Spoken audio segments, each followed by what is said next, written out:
490 მომხრე 157 წინააღმდეგი. საქართველოში განვითარებულ პოლიტიკურ თუ სამართლებრივ პროცესებთან დაკავშირებით ევროპარლამენტის ახალი რეზოლუცია მიღებულია. ევროკავშირის გაფართოების ისტორიაში ყველაზე რთული დოკუმენტი. ასე უწოდებენ პროექტის ავტორები ამ რეზოლუციას. ტექსტის მთავარი სათქმელის მიხედვით უკანასკნელი რეპრესიული კანონები ნეგატიურად აისახება საქართველოს ევროინტეგრაციის პროცესზე.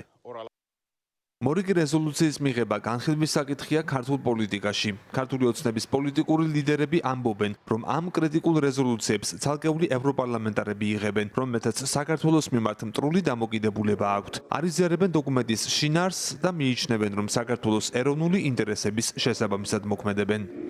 რაისა კომუნისტკა არისუნებს. ერთი სიტყვით, უკვე ფაქტიურად ყოველ კვირა საქართველოსზე დებატები აქვს ოღონდ ცარიელ დარბაზში. თქვენმა მოქალაქეებს სახეში რომ გაულაწუნოთ თქვენს პოლიციას.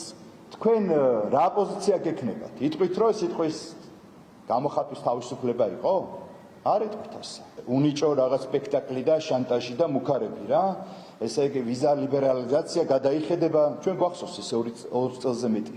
რაისას რამე ბერკეტი რო კონდეს აქამდე გააკეთებთ, იმიტომ რომ მავნებელი ქალია. მე თუ მკითხავ არის გონივრული ეჭვი, მათ შორის არის კორუფციასთან დაკავშირებით თემები იქ ევროპარლამენტში, მათ შორის ის რომ ევროკავშირი დაიცალა ევროპული ღირებულებებისგან, აი ესეთი პრობლემები აქვს და იცლიან რაისა და მისი სადაქალო თუ როგორც არის, რომ რეზოლუცია მიიღონ, სადაც უნდა ჩაწერონ, რომ სააკაშვილი არის პოლიტპატიმარი.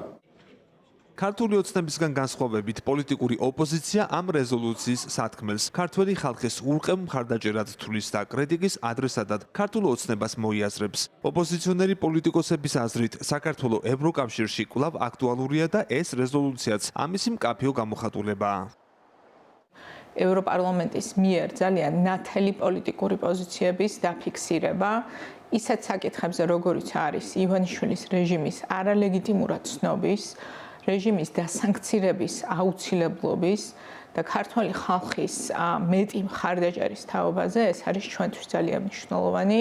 ჩვენთვისაც სამწუხაროა ის, რომ ასეთი რეზოლუციები მიიღება და ჩვენ ყავს დღეს ხელისუფლება, თვითაღიარებული ხელისუფლება და არავის მხრიდან აღიარებული, ჩვენი პარტნიორების მხრიდან არ აღიარებული ხელისუფლება, რომელიც საკუთარი თავის კმაყოფით და საკუთარი თავის წარმატებით ოჯახების და პირადი ცხოვრების წარმატებით არის დაკავებული. ამიტომ ეს რეზოლუციაც და ძალიან ბევრი რეზოლუციაც მიმართულია იმისკენ, რომ ჩვენმა მეგობრებმა კიდევ ერთხელ მკაფიოდ გამოხატონ საკუთარი პოზიცია ქართველი ხალხის მიმართ.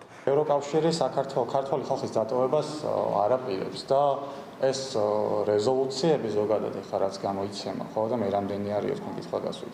ეს ქართველი ხალხის წინააღმდეგ არ არის, ეს არის ქართული ოცნების წინააღმდეგ, რომელიც საკონსტიტუციო ჩარჩოებიდან გასულია ძალიან დიდი ხანია. ახალი დოკუმენტი წინა რეზოლუციის სულისკვეთებას იმეორებს, თუმცა ჩამატებულია ცვლილებები, რომელიც საქართველოში ოპოზიციონერი ლიდერების დაკავებასა და სამოქალაქო საზოგადოების ორგანიზაციების დევნას გმობს. რეზოლუციის მიღებას ერთი დღით ადრე 8 ივლისს წინ უძღოდა დებატები. გამომსვლელ ევროდეპუტატთა უმრავლესობამ გაიზიარა დოკუმენტში მოყვანილი საკითხები საქართველოში დემოკრატიის მდგომარეობასთან დაკავშირებით. მცირე ჯგუფმა კი განსხვავებული შეხედულებები გამოხატა. ბოლო კვირებში რამდენიმე ოპოზიციონერი ლიდერი დააპატიმრეს. სამოქალაქო საზოგადოების ორგანიზაციები და დამოუკიდებელი მედია არის განგრძობადი თავდასხმების წინაშე.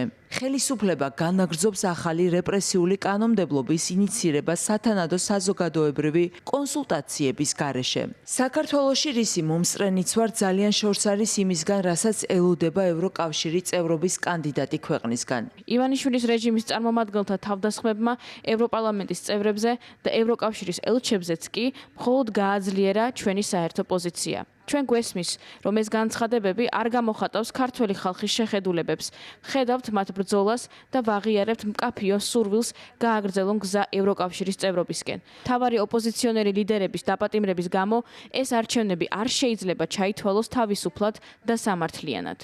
უკვე თვეები ევროპარლამენტი აღელვებულია იმ ფაქტით, რომ 2024 წლის ოქტომბერში ქართველებმა არაირჩიეს მთავრობა, რომელსაც ევროკავშირი გეგმავდა. თვეების განმავლობაში ევროპარლამენტის კომიტეტები და უწყებები ფიქრობენ, როგორ დასაჯონ ქართველები ამის გამო. შემდეგ საქართველოს მთავრობამ შეაჩერა საქართველოს ევროკავშირში გაწევრების პროცესი 2028 წლამდე. ეს ანგარიში საქართველოს შესახებ არ უნდა იყოს ამისთვის განტევების ვაცი. ამ ანგარიშში არაფერია ნათქვამი იმის შესახებ, რომ საქართველოს მთავრობამ ქვეყანა აარიდა ორ ბლოკს შორის კონფლიქტს, რაშიც ჩვენ მათი ჩათრევა გვსურს. ევროპარლამენტში მიიჩნევენ, რომ ევროკავშირსა და საქართველოს მთავრობას შორის უთანხმოება იმდენად მზარდია, რომ ურთიერთობები ფაქტობრივად შეჩერებული. კანდიდატი ქვეყნის ევროინტეგრაცია კი გაურკვეველი ვადით შეწყვეტილია. 15 ივლისს ბრიუსელში ევროკავშირის წევრი ქვეყნების საგარეო საქმეთა მინისტრები საქართველოს შესახებ იმსჯელებენ. ანალიტიკოსების აზრით, ევროპარლამენტის ამ კრიტიკულმა რეზოლუციამ შესაძლოა მათ პოზიციებსა და გადაწყვეტილებებზე გავლენა მოახდინოს. ალეკო კვედაძე, ევრონიუს ჯორჯია.